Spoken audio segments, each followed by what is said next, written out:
All right. Good evening, everyone. Thank you for coming out to the Toronto AWS Meetup. My name is Chris Shrino. I'm a solutions architect here at AWS. As a solution architect, my job is to work with some of our enterprise customers who are either onboarding AWS, migrating applications, or building new applications on AWS Cloud. Today, we're going to talk about Control Tower. And with me, I have Abhishek. I'll let you introduce yourself. Hi, guys. I'm Abhishek Vashisht, an AWS Cloud architect. I am working with Source Group and MDocs company, and I have around 10 years of experience on AWS Cloud. And yeah, I'm sharing the stage with Chris today. Thank you. All right, thank you, Abhishek. So before we get into things, just want to quickly give a thank you to our sponsors, Annika, for essentially running these events every month or so and bringing in that great pizza that you all got to eat before and I will eat afterwards.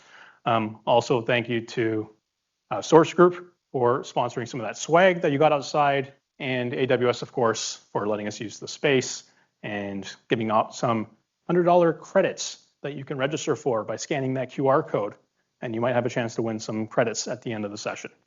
So make sure you do that. All right. Oh, sorry, let me give you a chance to scan that.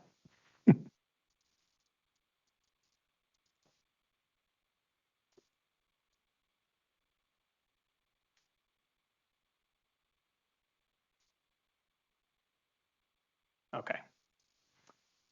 So the agenda for today, we're going to talk about AWS Control Tower. We'll get into what that is, what it is. We're going to give you a presentation. We're going to baseline your knowledge so you walk away today understanding what it is and where you apply it from an AWS perspective. From there, Abhishek is going to make sure we get a demo so you can actually see how it works and what it can be used for. And then afterwards, we're going to do some Q&A at the end. If you have any quick questions throughout the presentation, feel free to jump in. Keep it interactive. You don't have to wait till the end for something quick. Okay. Now, before we get into Control Tower, I want to make sure you understand where you use it. And with that, I'm going to ask a question. How many of you manage an AWS environment today? Quite a few of you. How many of you who manage those environments maybe started with a single account? One. How many of you started with maybe 2 accounts, like a production or a test or dev? And that's typically what we see. When you start with AWS, or anywhere in general, this is kind of what you start with. You have a single AWS account, and maybe you create some virtual private clouds, some VPCs in there, right? You might have one for production, one for dev, one for test. You're starting to isolate things into different networks. You have all your different teams in there, app dev, security. Everybody's in that one account. But then eventually you start running into some challenges as you start to scale and as you start to grow, right? It starts getting complicated and messy, right? You have all these resources for different teams. You might not know whose server is that over there. I don't know. I thought it was there, It becomes hard to track even for billing purposes, right? You might use tags, but it still becomes complicated. The other thing to consider is now you're running your development in the same account as your production. What happens if Bob on the dev team has an infinite loop in his script and runs against a service quota, and now that quota is impacting production, right? You can have an outage, right? So typically, what happens from there is you start migrating to multiple accounts, right? I'm not going to run everything in one account. I might have a production and a dev account. Okay, that works, but we still run into the same issues of whose resources are these? Are these dev resources, or we have all these production teams in the same account? So we create more accounts.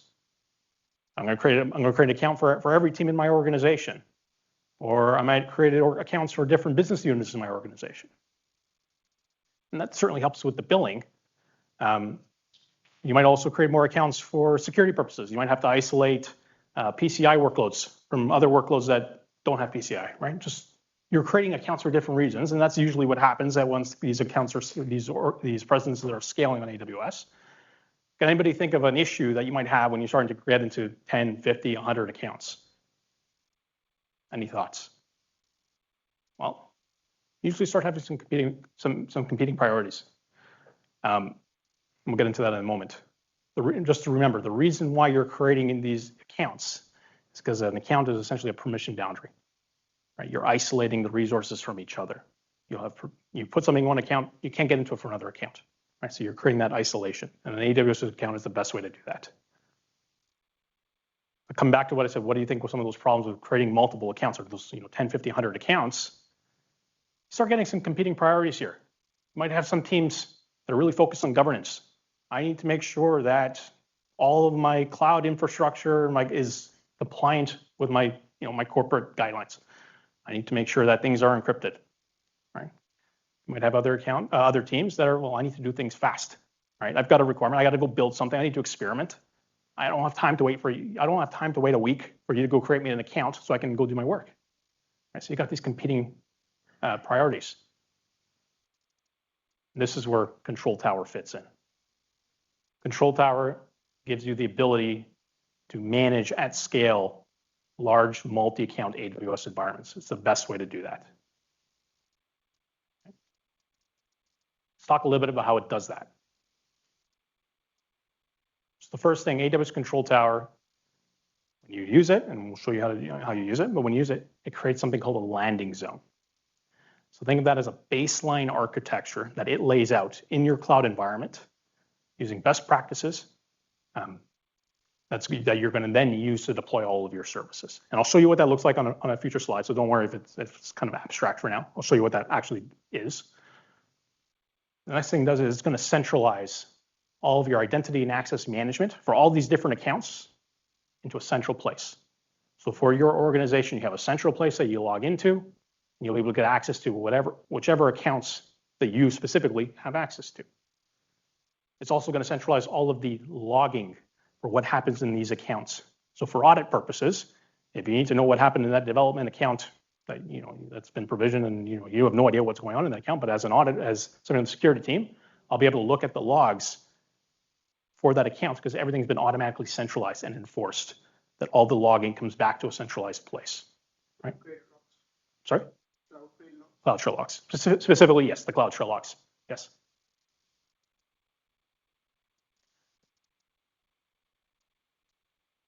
It's going to essentially set up a mechanism for you to automate account provisioning. You're going to be able to give developers or anybody in the organization that you want the ability to self-provision accounts, because we don't necessarily care anymore because we're going to be able to govern those accounts and enforce controls. So you'll be able to establish controls. So for example, I talked a little bit about enforcing encryption. So we can say we want to be able to make sure that any S3 buckets, so object storage buckets that are provisioned in our organization need to be encrypted with a key that we control. We can establish that, and all across our organization, no matter how many accounts we have, automatically this is going to happen. Abhishek is going to talk a little bit more about the controls later on. Right, so we can automate the self-provisioning and have it automatically a secured environment. And lastly, it's going to continuously manage this. As things change in the environment, somebody goes and provisions something, we have a dashboard that we can see, oh, that account, that specific resource is out of compliance with our standards. You can trigger a notification. Right, so you can see at a glance what's going on, no matter how many accounts you have, what your compliance is across your environment. Okay. Any quick questions on this? Yes, go ahead. Is this on conferences, or like, let's say I do cloud formation query, is it going to block that if it's out of compliance or not? So the controls that you have, and I'm just going to get into it, you have essentially three types of controls. You're going to have your preventative controls, your proactive controls, and your detective controls. So depending on what specific type of control that is, if it's a preventative control, it'll be using SCPs, which essentially just do not allow that action to take place in that account. If it's a proactive control, essentially uses CloudTrail hooks that essentially check that action. So it really depends on the specific type of control, and Abhishek will show you that later on. Okay. Any other questions? So that means, when you retroactively apply this, over an existing subscription, it will, flag those non-compliant resources. Yeah. So let's take a step back there. That's a great question. And we recommend whenever you're creating a new AWS environment, start with Control Tower. Right? You set up Control Tower, sets that landing zone, that baseline secure landing zone, and then start provisioning your accounts. But you might have an existing environment that wasn't deployed with Control Tower. You can import accounts into that. There's a process for that. And yes, you could apply. It won't necessarily happen right away because you could break things. So you can import accounts and have it apply the controls on those accounts. Yes. Go ahead.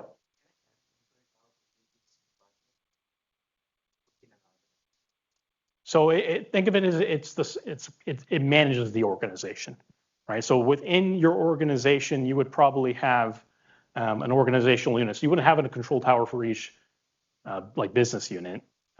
It's essentially one control tower for the organization. If you had multiple organizations, you technically could, but you would have to think about why you would want to do that. We can talk more about your use case afterwards if there's something more specific. Yes, go ahead. You can isolate for mission control, like mission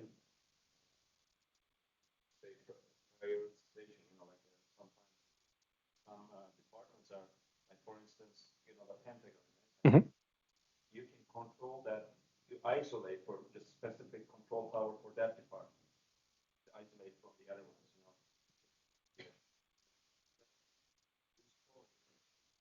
So if you have a completely separate team that manages your AWS environment, like a completely separate AWS environment managed by a completely separate team, yeah, you might have a separate control tower, separate organization. Sure, I could see that. But if it's a central governing, like a central team that's managing, they would probably, and that security team would probably want to have oversight over everything.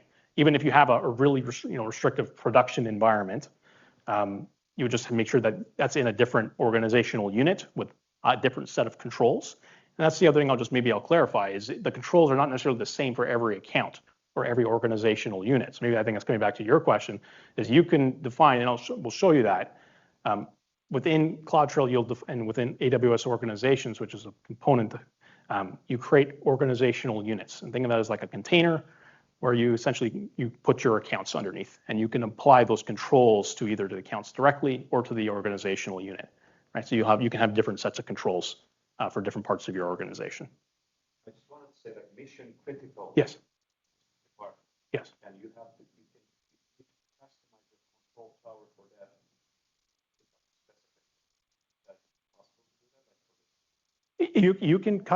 There is customizations you can do on a per organizational unit basis. It really depends on what specifically we're talking about here, but you can do customization within the control tower. Yes. Where you have that this one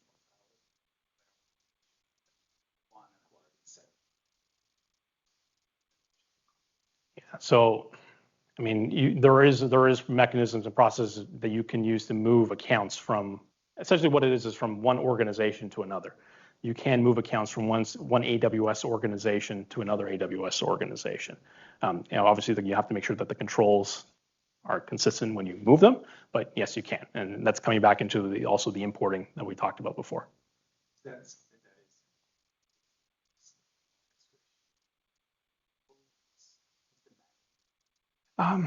Essentially, it's a remove from organization. It's like a couple of API calls. So if I would have to think if there's an organization available, if not, it'd be pretty easy to build some wrapper around it. You can answer that? Oh, go ahead. So there is a process to it. So what AWS recommends is when you are onboarding any AWS account from any other control tower or any other AWS organization, it's better you build a sandbox organization unit in the new control tower where you can bring your new AWS account, and then you can test with your controls how that will behave the new account with these new controls. And then once you are satisfied, your teams are satisfied, then you can bring them to your production kind of organization unit. So there is a process that needs to be followed, and those best practices are documented in AWS documentation.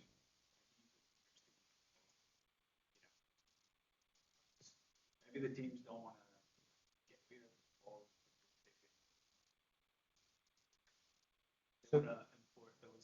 So yeah, about the controls itself, there are like AWS provides pre-configured controls, and at this point of time, there are 427 controls, which you will see in both the control towers. But if you have enabled some kind of a customization, that is something you need to build that automation using customization lifecycle control tower events.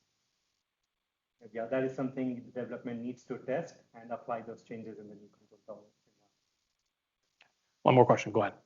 Yeah, so how does this control tower play with So, for example, external devices that you are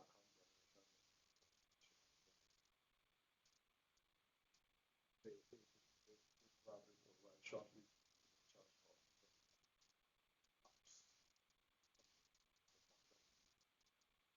Identity center, yeah. Once it's offloaded to some, so how do you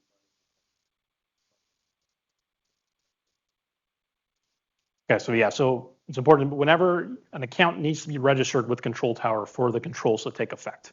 Right, that's the important piece. So if you're creating an account essentially outside of Control Tower, for it to be for those controls to be effective, it needs to actually be registered with Control Tower. That's going to change also now how you authenticate to that account. Right, so I'm assuming there's like a service account. I'm going to get to that in a second. Yeah. For like external. Yes. So yeah. It then generates some. Sure. So as you can see here, there is a centralized identity access and logging. So centralized identity is provided by one of the AWS services, AWS IAM Identity Center, which was previously known as AWS SSO. So you can integrate your third-party identity providers so that, and you can manage your accounts in your identity provider and then integrate. Then you have to map those identities groups with the permission sets within that. You can bring your own identity.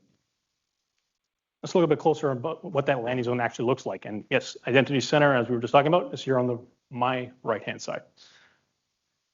All right, so Control Tower, think of it as really as a piece of automation. It's automating these different components that are already actually in AWS. You could go and configure them manually, but we don't like doing things manually. We need to get that agility like I talked about in the previous slide. We need to be able to set this all up under an hour. Control Tower will do that for you. Press of a button, walk away, get a coffee, come back in an hour. This is done. Let's talk about what this actually is, right? So we have Control Tower. It's set up AWS organizations, right? That's the centralized place where you're managing all those individual accounts, right? They're all under the different OUs, like I mentioned before. We'll get into the different OUs in a second. There's also the Identity Center, which we were just talking about.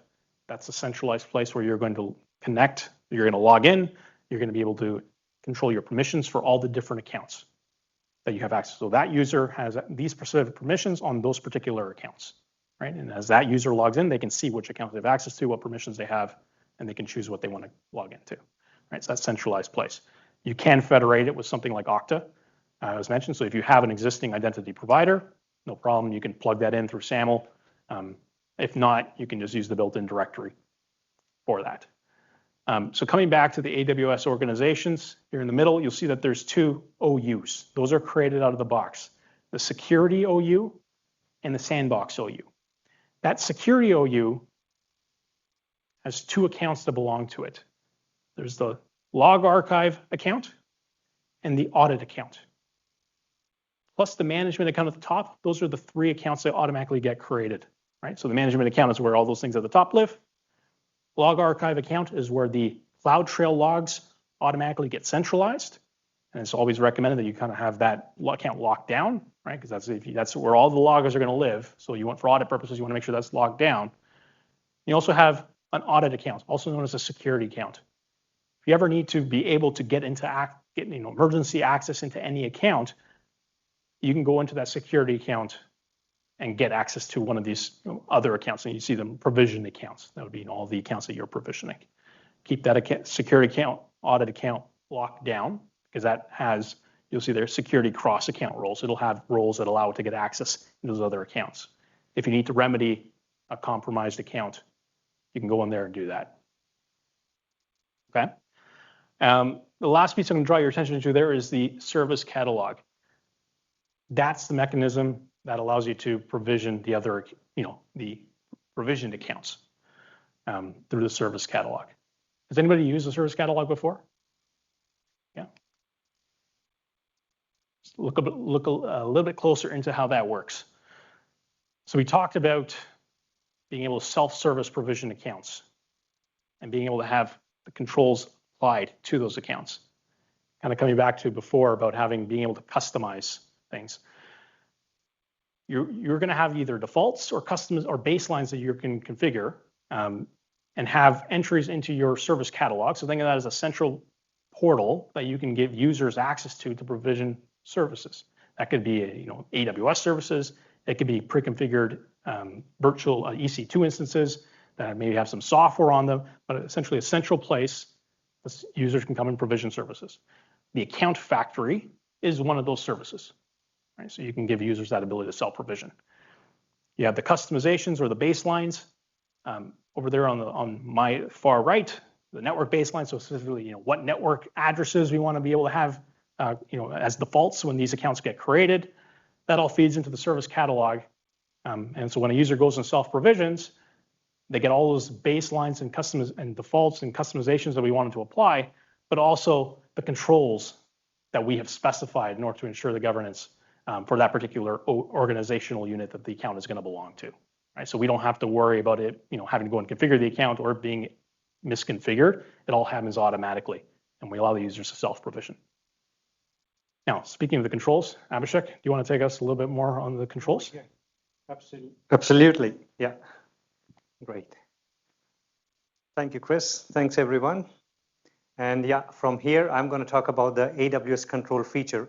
And I'm going to call AWS control as guardrails.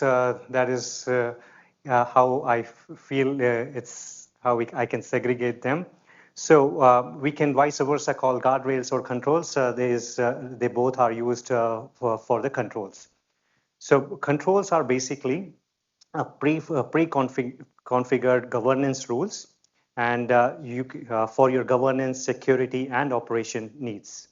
And there are three different kinds of controls or guardrails you can apply: preventive, detective, and proactive ones. And as the name suggests, the preventive one, the preventive disallow any kind of an action to occur. So these kind of guardrails are applied using service control policies across all of your AWS accounts or at the organization unit level. And the outcome of these controls or guardrails is always compliant. So if you disallow a developer to create an S3 bucket without a KMS encryption, so this is the kind of guardrail you're going to apply, and it won't allow it. So these are called like preventive guardrails. And the second one is detective one. So in detective guardrails, it detects and then it alert. So these kind of guardrails are applied using your AWS config rule service. And in this case, the resource can be either compliant or a non-compliant. So if the resource can be compliant, like if one of your developer has created an S3 bucket without a KMS encryption, but what we will do is we are not going to, if we want to make it compliant, we can set up a remediation automation on it, and it will go into that account and it will writing a Lambda function and it will delete that S3 bucket. So again, the resource will be compliant. We don't need to do anything if we will put those automation in place. But if we want to be easy with our developers, we're going to alert them, alert the operation team, and we'll let them know, yeah, you guys have a non-compliant resource, take some action. Otherwise, yeah, we will destroy this resource after a few days or whatever the time period we decide on. And the third one, these proactive controls. And yeah, someone from you have asked that question about the CloudFormation. So these have been recently launched, and they were in preview earlier. And I can see now you can use these kind of controls, and these are you can deploy them using CloudFormation hooks. And AWS provides some pre-configured controls to us, and which we can use from. So what it will do is, as soon as it applies at the CloudFormation stack level. So if you are launching your AWS resources using CloudFormation stacks, it will check your CloudFormation stack. And if you are building some non-compliant resource, like if you are creating a security group for your EC2 instance, which has a public access. And in our CloudFormation hook, we have mentioned we don't need any kind of a public access for our EC2 instances. It won't allow you. So it proactively detect that, and it won't allow you to deploy that kind of a guardrail or that resource. So again, the output for this kind of control is compliant, always compliant, because nobody can create any non-compliant resource. And again, all these three kind of guardrails or controls categorized into mandatory, strongly recommended, and elective guardrails. So mandatory are one which AWS Control Tower applies to all of your AWS accounts. So it is like a mandatory one. Suppose AWS Control Tower builds a lot of resources when you set up your Control Tower environment. Like it will create those two AWS accounts Chris was telling, that logging account and audit account. We create those S3 bucket where we capture all our S3 logs, CloudTrail logs and AWS config logs. So nobody can delete those kind of S3 buckets and logs. So those are mandatory controls applied onto them. So our control tower is safe.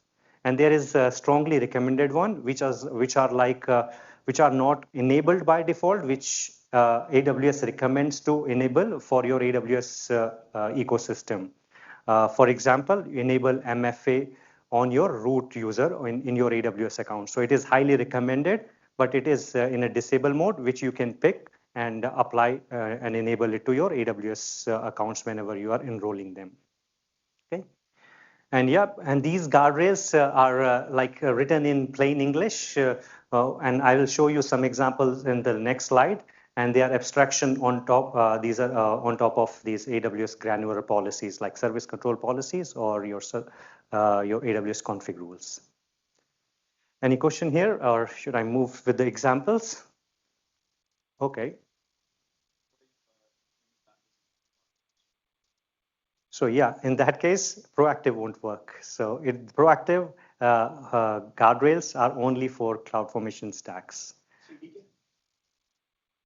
If your CDK is building CloudFormation templates for you and launching resources, then definitely. But if you're directly creating resources using I was using one of the Ruby CDK, which is again creating CloudFormation templates for you. But if you're building those CloudFormation through using those CDK, then definitely this will apply, otherwise not. So any other question? Okay. So yeah, here are some of the examples. But yeah, as I said, AWS keep on adding new controls every now and then. And yesterday when I was checking, there were like 427 pre-configured controls AWS provide us as a baseline, which we can apply to our AWS environments. And I can talk about these ones. As I said, these guardrails are like written in simple English, plain English. So require MFA for root user. If you go on the dashboard, you will see that this guardrail name is like require MFA for a root user. But underlying, it is creating a service control policy for you and those granular AWS policies. So, and it is very easy to pick one and you can apply them. So there are few of them are shown as an example, like disallow public read access to missing S3 buckets and so on and so forth.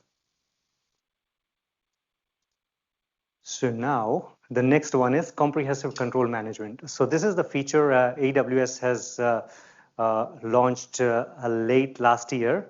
And it provides you greater visibility of your controls, because earlier, like prior to that, what was you can enable these controls into your AWS accounts, but you are not sure that the controls you have applied across your AWS accounts or organization units are industry standard compliant or not.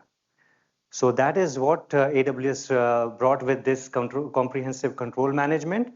They created these categories, frameworks, services, and control objectives. So now they have grouped all these 427 controls into these three categories. Suppose if you want to create your workloads based on any of these frameworks, so you can go into there and pick a control and apply to specific organization unit or to your account level. And now this mapping is managed by AWS, so it offloads that auditing and vetting work from you. So this is a really great feature for the security team these days. So you don't have to rely on the auditor to go and check your resources. You will gain that confidence looking at this dashboard. Okay. Any question? So there are three categories: control objectives, services, and frameworks. So there are control objectives are like what kind, like securing, applying encryption. So you can apply encryption on your S3 buckets, on EBS volumes. So this is how they have categorized. If we'll go on, and I'll show you that in demo, how these control, they have like around 14 control objectives as of now. But again, AWS keeps on adding new things all the time.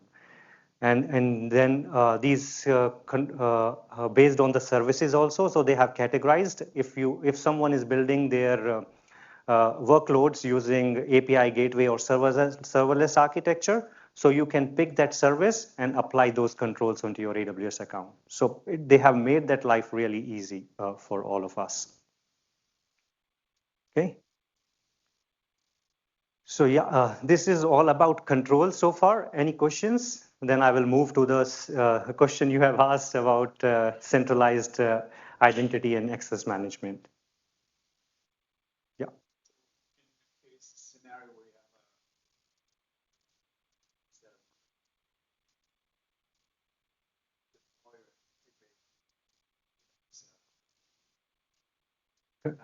Yeah. control tower.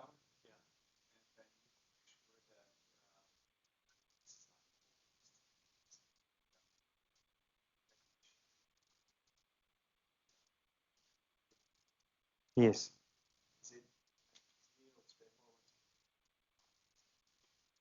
Yes, so these pre-configured controls you can apply pretty straightforward.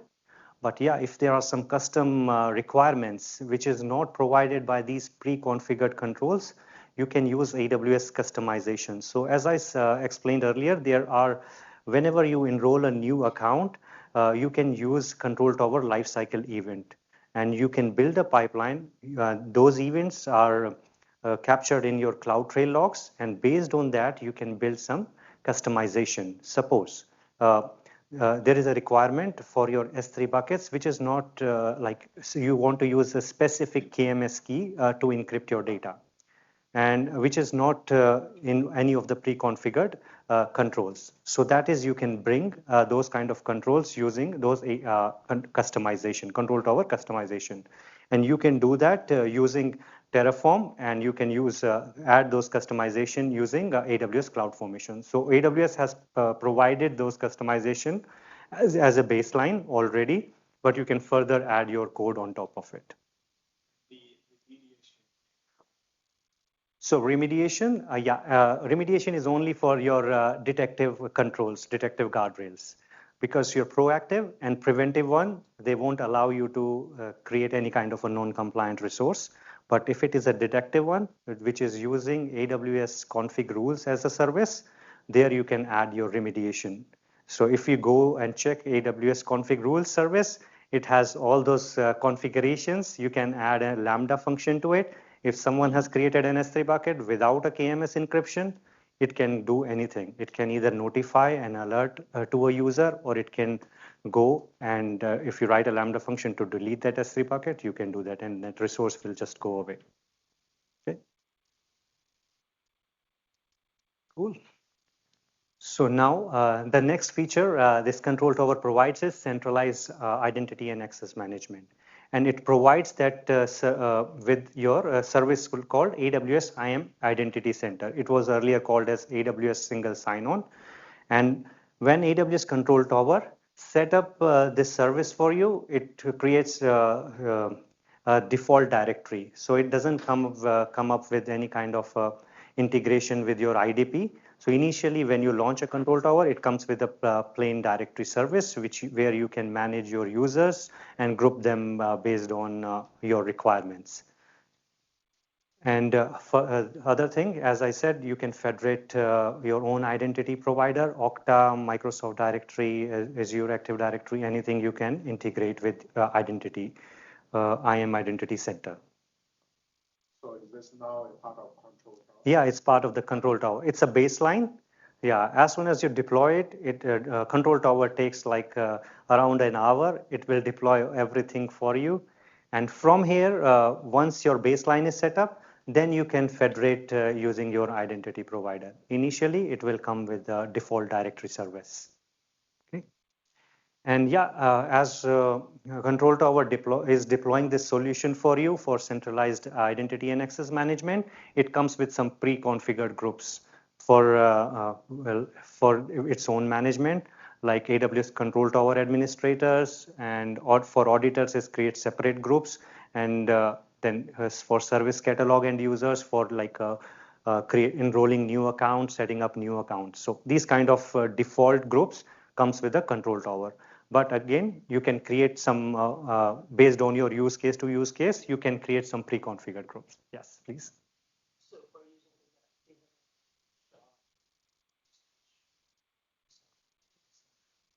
some use cases, or do you have a pro serve group that can develop? Sorry, I couldn't hear you. Should we give him the mic? It is not that loud. Sorry, I missed some of the part of your question.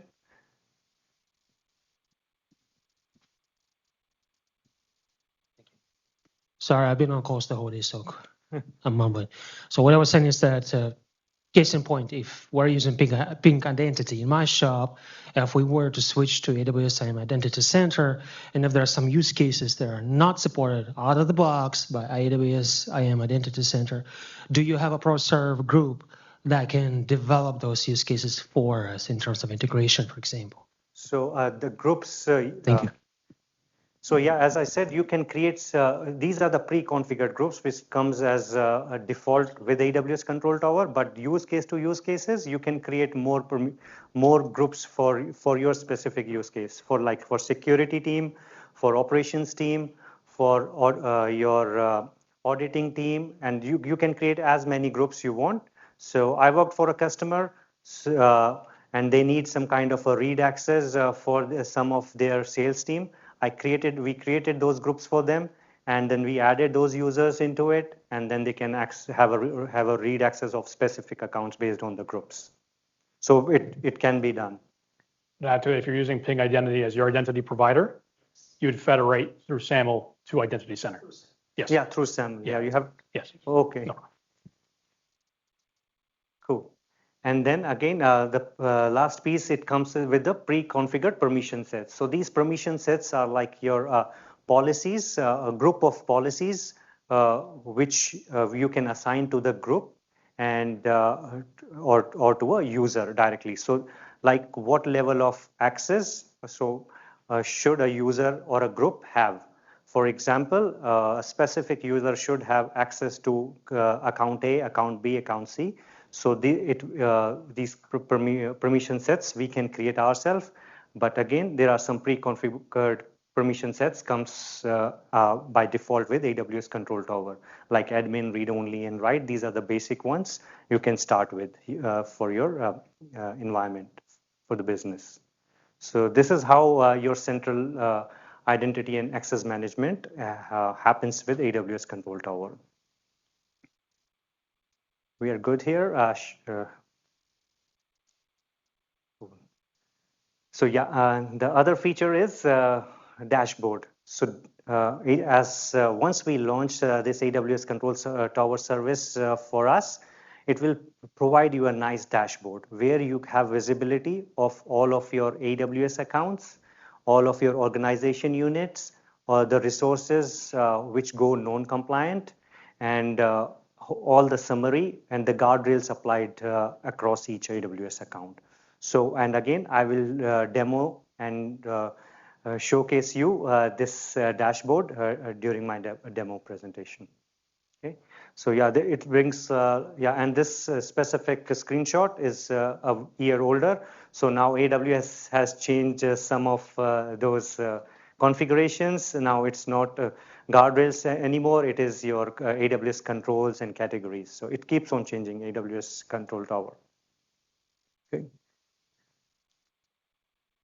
And yeah, last but not the least, these lifecycle events. As I said, AWS Control Tower comes with some pre-configured controls, identity center, and your account factory, service catalog, and all that best practices. But again, if you want to customize and extend the control tower capabilities, you can use these lifecycle events for your customization. And whenever you can create or enroll a new account using AWS Control Tower, it is logged into your CloudTrail, and you can use this create management account event. And based on that, you can set up some automation. For example, I have done some work for a customer where what we did was as soon as a new account we enrolled, we enable security hub, we enable guard duty on those accounts and using these customized this lifecycle events. And we deleted the default VPC, which is not required for the customer, and then we handed over that environment to the development team with a new VPC. So this is a very, I would say, extending your control tower solution to the next level. Okay. You can integrate with this this event bridge, and then write Lambda functions, and you can do a lot of customizations based on your use case. All good?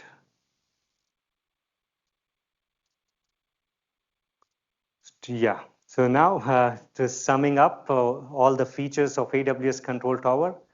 As Chris told, it provides you a landing zone, it provides you guardrails, account factory for your account provisioning, a dashboard for visibility, built-in identity using your IAM Identity Center, pre-configured log archive and audit AWS accounts for your security, and monitoring and notification through CloudTrail and CloudWatch, and automatic updates. AWS keeps on updating the landing zone solution, and you can either, it's a good practice, always you keep that control to you. As soon as new landing zone solution is available, you can go and check what new features AWS has enrolled in a newer version of landing zone, and then you can apply into your control tower solution. So they keep on providing you new automatic updates. Like if they have launched new controls, then you can use those automatic updates to set up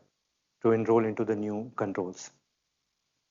So again, if you are using Control Tower for AWS suggests that if you are using it for 1 account or 100 accounts or 1,000 accounts, there is no brainer. You should use it AWS with AWS Control Tower, because it will provide you that foundational, well-architected best practice AWS ecosystem environment. Okay.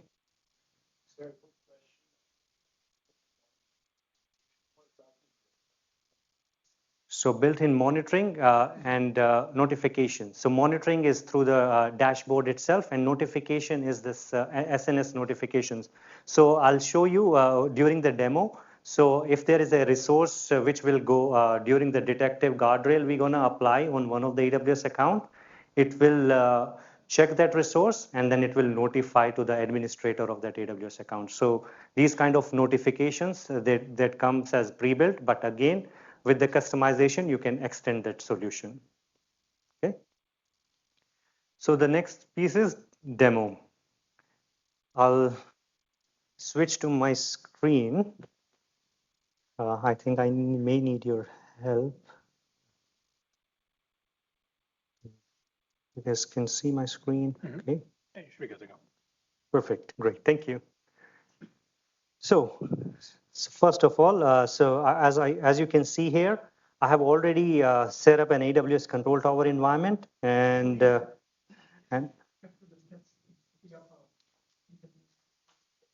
sorry. So yeah, to set up an AWS Control Tower, you don't have to do anything. It's no magic. Go to your AWS account, which you want to make as a management or a master account. Go in there, and here it is already set up, but it will show you that set up a landing zone button. And then, and yeah, there is I have done a video and a blog on the setting up your control tower. I can share that link with you, but you have to press that button. It will walk you through different configuration and settings, like which region will be your primary region or a master region, of your control tower. So when you are setting up your control tower, it can set up only in one of the regions. In my case, it is in Sydney region. And then what AWS regions you want to monitor. So that is another kind of configuration.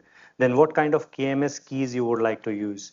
And then you have when you are setting up your AWS organization unit, there is some configuration associated to it, like what email addresses you're going to use with those AWS accounts for your audit and logging account. So there is a process to set up your control tower. Control tower is master account. So as Chris has shown you the diagram, that only one. So I'll show you if I'll go back. Oh no, okay. Sorry, I think.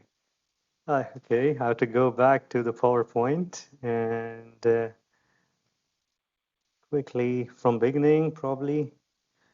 So yeah, to answer your question. Come on.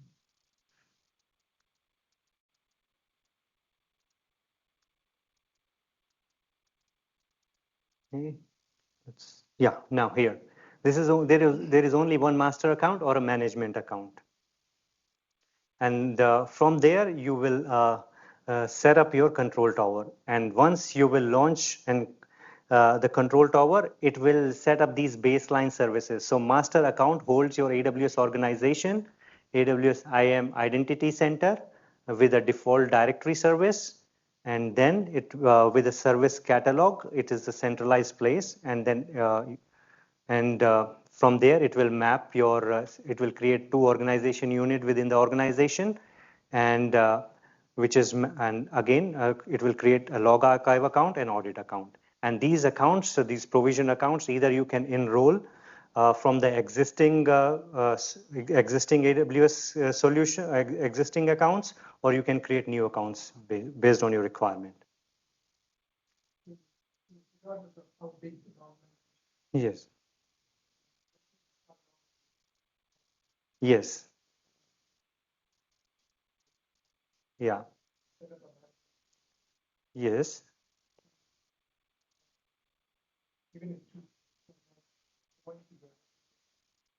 Yes, so we have to merge those organizations. We have to keep one organization, and then we have to move all our AWS accounts, and we have to follow the process I explained him.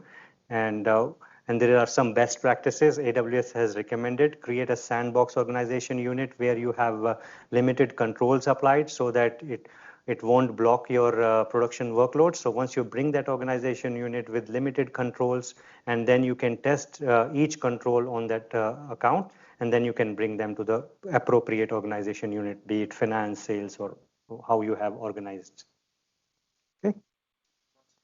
So when you create management account, so it creates log archive and audit. Yes. So you can select one region for and you tower. Yes. So does it like mean that all these centralized logs will also be into a same region in those accounts, or different depending upon the provision account logs come? Yes, it will happen on the same region. So you will select your home region of your control tower.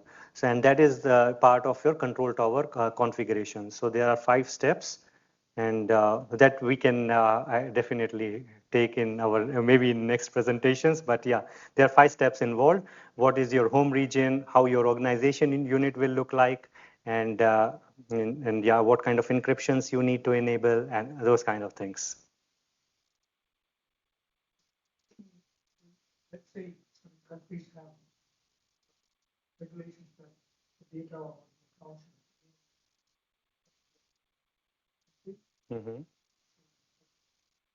So yeah, again, once you are setting up these configurations and wherever you would like to run your workloads, suppose your company has decided to run workloads in a Sydney region or in North America region, you will pick that region and you will mention in that control tower, these are the regions I'm going to manage through the control tower. So this is one of the configurations.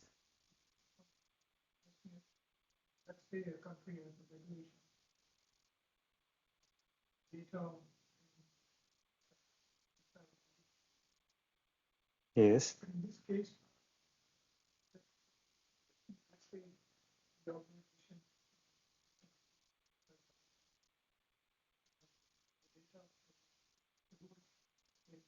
Sure, sure. So yeah, if that is a regulation, it is good idea to have your control tower home region would be the one which business has required. So you should build your control tower in that region where you have the compliance requirement, and the data won't move out from that region or from that country. So these are like prerequisites. You have to make those decisions while creating your control towers. I think it's also important to look at what data would be crossing a border in that case, right? We're talking about API logs for the control plane of AWS, not necessarily your workload data. Yeah, the right? application. So you got to draw that distinction. What kind of data do you need, or what kind of data to store So the CloudTrail logs all your API events using these services. So all these logs will be stored in one centralized location, one centralized account, and the config rule logs. So you need to have access to the organization's, let's say, organization logs or the organization framework. So that kind of data you have to be able to easily access it, right? Sorry, I didn't get you. So, what kind of data do you need? so it's, Set up these groups. What kind of yeah, so it's think of it from the control plane perspective of AWS. So look at it from on that particular virtual machine instance, not inside, but that particular virtual machine instance is the disk encrypted. That's things that you can see from a control plane, not necessarily inside. We can't see inside the virtual machine. Can't see any of that data, but we can see from a control plane perspective how things are configured. So let's say I have a chart. Can't see. No, not that. You need to access, the IAM has to access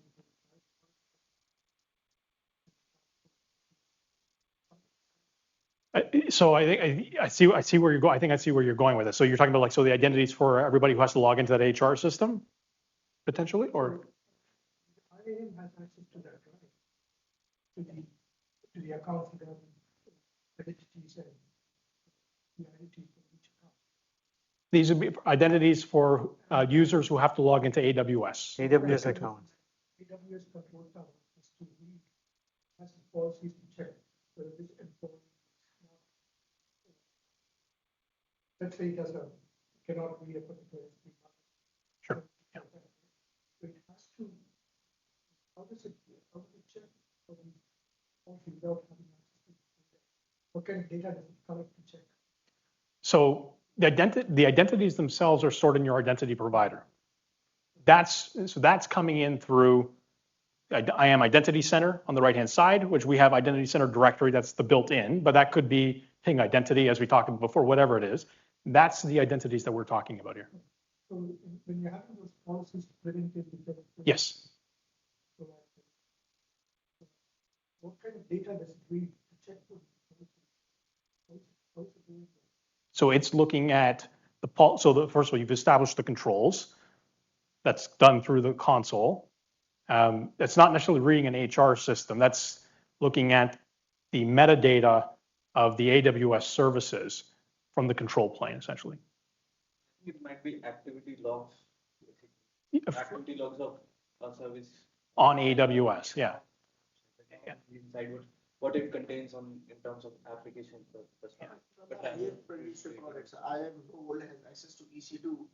Doesn't mean that AWS has access to that EC2. It says IAM role, and whoever assumes that IAM role, only that particular entity can access EC2.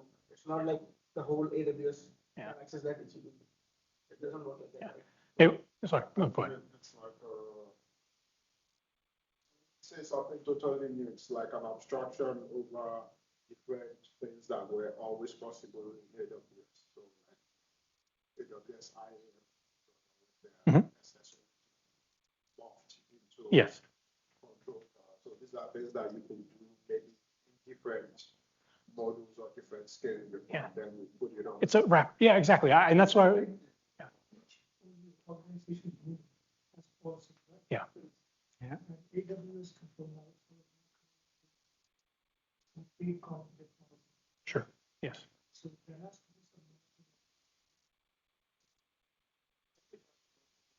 Yeah, maybe we take this off. Maybe we can take this offline. Yeah, we can. Or come back to it at the end during the Q&A. Yeah, we can discuss this offline, and yeah, I'll go through the demo, and yeah, we'll finish this up, and yeah, we can talk about your use case. Cool. Great. So yeah, as I said, this is the AWS Control Tower dashboard, and in the dashboard, you can see all these configurations. Once you set up a control tower, it will create 2 organization units for you, as Chris said, security and the sandbox. And then it will create 3 shared accounts. Actually, it creates 2 accounts. One is management account from where you launch your control tower service. So then it creates those accounts for you, and then your selected identity and access management configurations, your identity center, and then it will apply some mandatory guardrails on those AWS Control Tower ecosystem. And then provides you some recommendations. And as I said, it will give you a nicer presentation of your whole environment. It gives you the summary, 2 OUs, 3 accounts. And if you go here in the organization unit, then you can see these are the OUs. One is the root one, then sandbox security. Security has 2 accounts underneath it, which is audit and log archive, which are the default accounts. And which will take you to the organization. Then there is an account factory from where you can create new accounts and roll new accounts. So if you want to create a new account into the AWS Control Tower system, this is where you can do it. And then these are control library. It was guardrails earlier. So now they have AWS has created categories based on control objectives like established logging and monitoring. It has 57 controls in it, and then based on the services, and then on frameworks. Okay, and then it will talk about all these. As I said, there are 427 pre-configured controls which we can use to apply in our AWS environment. And user and access is through the AWS IAM Identity Center, and it comes with some default permission sets, and these are the permission policies, and these are attached to your IAM policies. And then user identity and management, it comes with some pre-configured groups, as I have explained in my presentation. So these are the default ones, but again, you can create based on your use case. And then this is about your shared account management, log archive, and audit. And this is your landing zone, and it will tell you what version is installed. As I said, it keeps on providing coming up with the new versions of Control Tower with new features. So you can test it in your sandbox environment, and then you can add that version to your production Control Tower. Cool. And now, oh sure, yeah.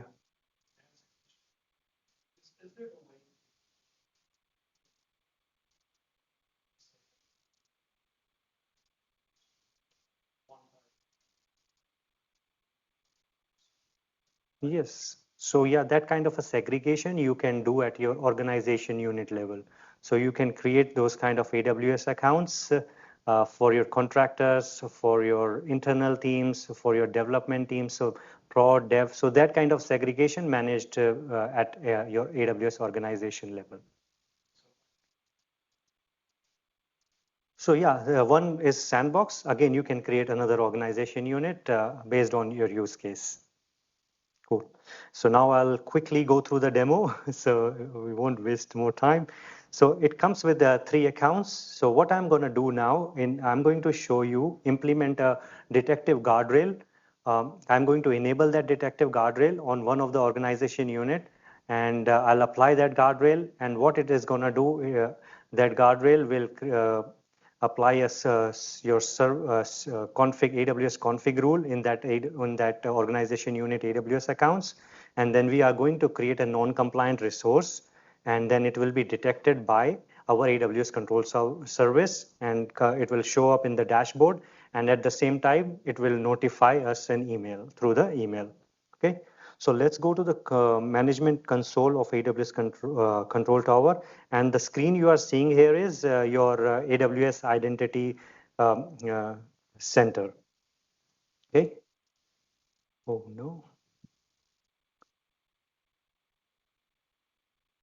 Okay, I think I have to disconnect. the VPN. Yeah. Oh. But I think while he's doing that, I think it's important to see, like on that previous screen, you saw there was the 3 different accounts. You had the audit account, the management account, and the security account, and you had the different roles or permission sets that you can access within them, right? So it's that centralized place that we talked about before that you can go and get access to all the different accounts with the different levels of permissions that you might have. Right? So if you want to go in with read-only permissions, you can go and click that for that particular account. You can see at a glance what you have access to. Cool. And now I'm going to the control tower. And I'm going to enable one of the easiest check control, which is a detective control. I kept this ready for the demo. So let's go to the controls. Now, Michelle, what's that control going to do? We're going to do this EC2 volume in use check. So what this control is going to do, it is whenever we're going to create an EBS volume, and if it is not attached to an EC2 instance, it is a non-compliant resource for us. So for this, AWS Control Tower will deploy a config rule in our AWS environment. Okay. So yeah, as you can see here, the name, I'll search for that control. I'll pick that control. I'll enable that. Now we can enable that on our organization unit. And as you know, this security organization unit has 2 AWS accounts, audit and your logging account. We should not create resource in our audit and logging account just for the demo purpose. I'm showing you this, but we should have our own organization unit or AWS accounts for development environments. Okay, so now I'm enabling this control here. And now it will take a few minutes to apply these controls on audit and log archive account. Let's go to the management console of audit account now. It will check across all the regions. The regions we have enabled control tower. So it is again the configuration part when we are what regions we want to monitor using AWS Control Tower. Okay, and I'm doing everything in Sydney region, so we should be good. Okay, and I'll open this AWS config. Because in the backend, what AWS Control Tower is doing, it is adding a config rule for us. If you go to the rules here, either it has already deployed. So this one is being deployed using, as you can see at the bottom, check whether EBS volumes are attached to EC2 instances. So as soon as we have enabled it at the organization unit level, it has deployed that control to both accounts. Okay. So now it is in place. What we can do is I'll go to the EC2 console and I'll quickly spin up a volume. I'll create a volume. I'll keep it 10 GB, doesn't matter, and create volume. So now it will take around 2 to 3 minutes to AWS config to pick this non-compliant resource. So just recapping what you did there. So you went to Control Tower, you created a control, you applied it to an organizational unit. Yes. Control Tower on the back end inserted that control using AWS config. Yes. To watch the configurations in all of those accounts in the organizational unit for any volumes, so any hard disks essentially that are not attached to an EC2 instance. Yes. Okay, so if we have a stray virtual disk. No, you just enable one of those. So it is a pre-configured control which comes with AWS Control Tower. So I haven't created any control as of now. I'm using one of the pre-configured one. I have enabled that on the organization unit. So now it has been deployed on those accounts, and that's what we did. And now once it is enabled and applied to those accounts, now I'm creating a non-compliant resource based on that rule, that control, that guardrail. So I have created this volume. I haven't attached to this EC2 instance, and that is what that control is checking for us. Expected that detective note that this is the detective. So, okay, I'll show you. It is in the description here. If you go to controls, I'll go quickly. I think it's important. Some controls are going to be one of the 3. You don't choose what mode it's going to be. So the as you control can itself see, will be. As you can see here, it is a behavior of this specific control. So I don't choose that. These are pre-configured. AWS has categorized them as detective. So if we are applying a AWS config rule, it will be detective. If we are applying a service control policy, it will be preventive. And if we are using, if it is applying through a cloud formation hooks on checking the cloud formation stacks, then it will be your proactive control. Okay, cool. So now this is created, and let's go to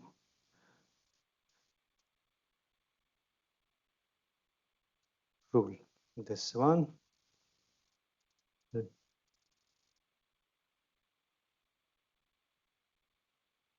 Great, let's go to the rules. Oh, sorry, I'll go to the dashboard. Probably it has already picked up this non-compliant resource in the AWS audit account. So if you go here, it will tell us what exactly happened. So this volume is non-compliant based on the rule guardrail we have applied. Okay, and now it will report this information back to the AWS Control Tower console. Okay. And this view you're seeing here is the centralized view across the entire organization.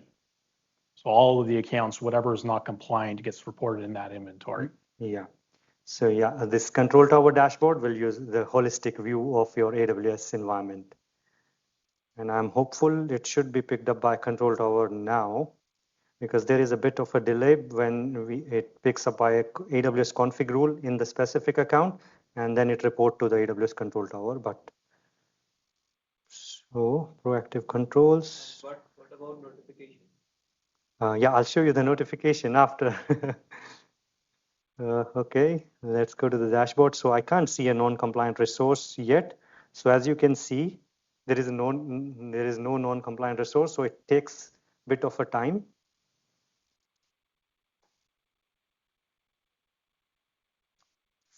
From your AWS account where this non-compliant resource has been created.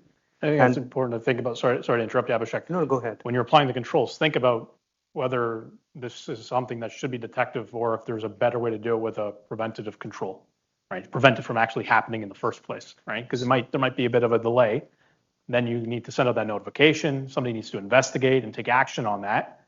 It might be too late. It might be better to put a preventative control if possible, prevent it from happening in the first place. Yeah. Right? But not everything can. Not everything can, yeah. So there's going to be a trade-off, right? In this case, somebody's created an EBS volume. We have to be easy with our developers. Yeah, it's more of a. It's not the end of the world. If you've created a volume without encryption, that might be a little bit more concerning. We maybe want to prevent that in the first place, right? Cool. And would you create a custom control?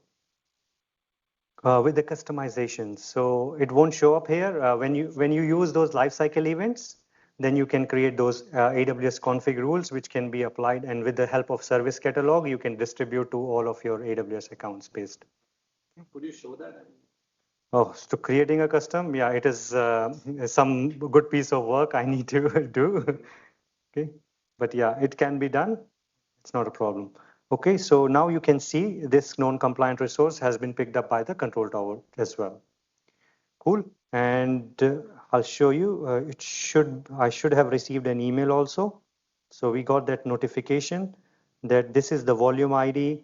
This is the AWS account, which is having a non-compliant resource, and what actually the config rule name is, and it is a type of a detective one, and the compliance type is non-compliant.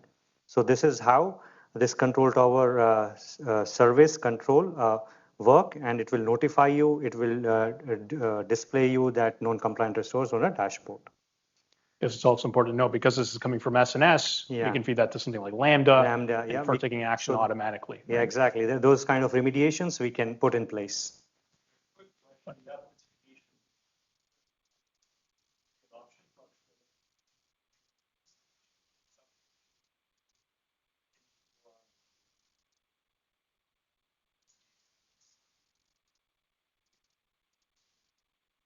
Yeah.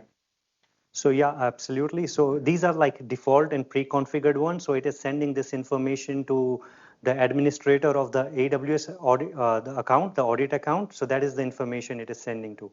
But again, once you will do those, when you will use those customizations, there you can mention which team is responsible for managing these kind of notifications. Either you can integrate with your Slack channel, it will be reported there. So yeah, you can do it. Yeah, correct. These are the pre-configured ones which we enabled. And yeah, with the customization, you can use your own email addresses and groups. So I think that's it from the demo. I think we are running. Yeah, just go back to the slide. We got one more slide. Oh yes, sorry. Perfect. Right, let's go right to the end. Demo. Last one. Okay, And from the current yeah, slide. there we go. Okay. Cool. Thank you. So thank you all for coming today and for listening to our presentation, watching the demo. Hope you all registered for those credits. And the last piece would be there's QR code there for feedback. So please do that, give us some feedback. We'll appreciate it. We'll stick around for Q&A after there's more pizza if you're still hungry. But thank you for. Cool.